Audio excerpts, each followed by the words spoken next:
Moi ja tervetuloa tähän mun Japanin vaihtoinfovideoon. Videon aiheena on muun muassa raha, kuinka paljon rahaa tarvitsee kun lähtee vaihtoon, minkälainen hintataso Japanissa, tarviiko osata kieltä etukäteen, kuinka kauan aikaa vaihto kesti, mitä kannattaa ottaa matkaan, asumisjärjestelyt, miten asuttiin, sitten matkustamisesta ja sitten, että kannattaako ylipäätänsä hakea vaihtoa. Rahaa tosiaan sitä menee paljon sinne Japaniin, että lentoliput meillä oli 1500 € about. 3 kuukauden vuokra, niin se piti maksaa kerralla. Se oli semmoinen 1200 €, mutta sitten siihen tuli niitä ylimääräisiä kuluja kanssa päälle, niin semmoinen 1300.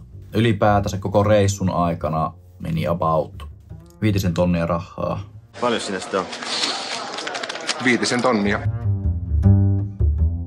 Ruoka oli yllättävän edullista, kun vertaa ainakin Suomeen. Kouluruokailua meillä ei ole niinku kouluruokala ollenkaan siellä, että meidän piti käydä itse ostamassa ruuat lähimarketista ja silleensä.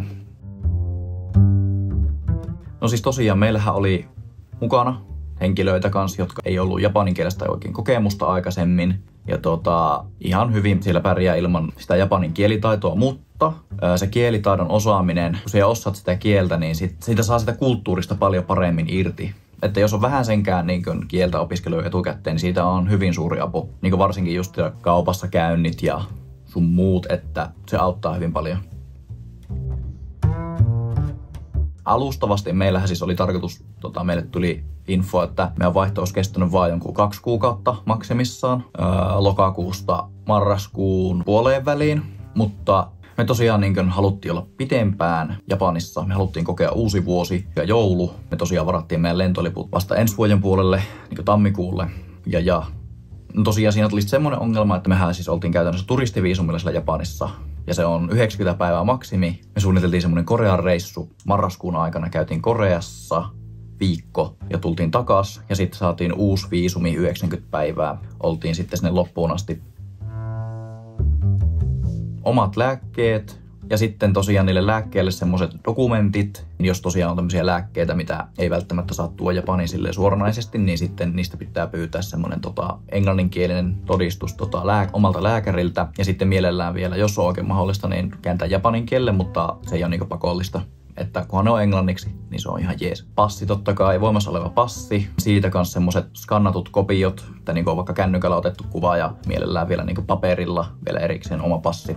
No totta kai sitä rahaa matkaan. Matkavakuutus kannattaa olla ehdottomasti. Siis mullahan itsellä kävi sillä tavalla, että 2. vai 3. päivä Japanissa, niin mä tulin kipiäksi. Menin siis lääkäriin ja lääkärireissu oli kaikkineen lääkkeineen ja tutkimuksineen oli semmonen 150 €. Niin se tuli heti hyötyyn, että ehdottomasti kannattaa olla matkavakuutus. Tosiaan sillä meidän vaihtokoulussa, niin siellä ei ollut ollenkaan semmosia työpisteitä, niin oma läppäri. Meillä oli koulussa myös semmosia lainaläppäreitä, mitä sai sitten lainaan, semmoisen peliläppärin. Mutta oma läppäri, no se on kivempi, että on oma. Plus hyvät kävelykengät ja kompressiosukat lentokoneeseen. Lentomatka on pitkä. Meillä oli tosiaan semmonen asuntola, jossa oli semmoset asuntolatädit, jotka teki meille aamupalaa ja sitten päivällistä tai illallista. Ja siellä asuntolassa se oli semmonen 4 vai 5 kerroksen asuntola ja omat huoneet, jossa jokaisessa oli semmonen ilmastointilaite. Sitten siihen sai kans lisättyä semmoisen jääkaappi tai televisio tai molemmat. Se oli muistaakseni 11 000 jeniä kertamaksu ja sen sai sitten sen vaihdon ajaksi huoneeseen. Siellä oli pesukoneet ja sitten siellä oli semmoinen yleinen tila, missä pystyi, siellä oli leivänpahdin, mikro, hiusten kuivain. Siellä pystyi tekemään ruokaa, se oli hella.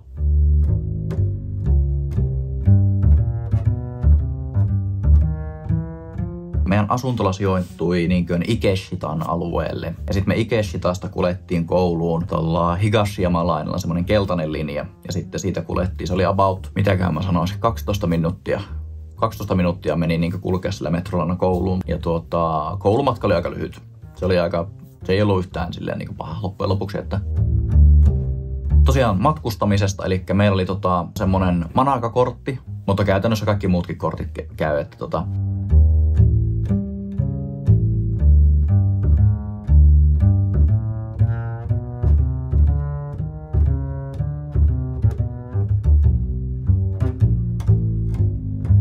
sit sä pystyt sillä kulkemaan. Meidän koulumatka, mitäkään se olisi maksanut, 240 jeniä suunta.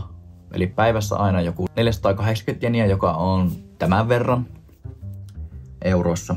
Mutta joo, se kannattaa se kortti hommata. Semmoisen vinkin haluan antaa, että jos vaan mahdollista, niin lentäkää suoraan Nagojaan. Silloin kun me ostettiin lentolippuja, niin silloin ainakin oli silleen, että ei ollut suoria lentoja niin Helsingistä Nagojaan. Ennen oli, ei ole enää. En tiedä miten nyt on. Mutta tosiaan jos on mahdollista, niin suoraan Nagojaan, koska se on aikamoinen kaos. Me siis tosiaan lennettiin ensin niin Naritaan, eli tuonne Tokion Naritan lentokentälle. Sitten, että ostaa oikean lipun, niin se on tosi kun me mentiin sitten Tokiosta Nagojaan, niin mentiin tosiaan Tokyo-junalla, eli semmoisella pikajunalla.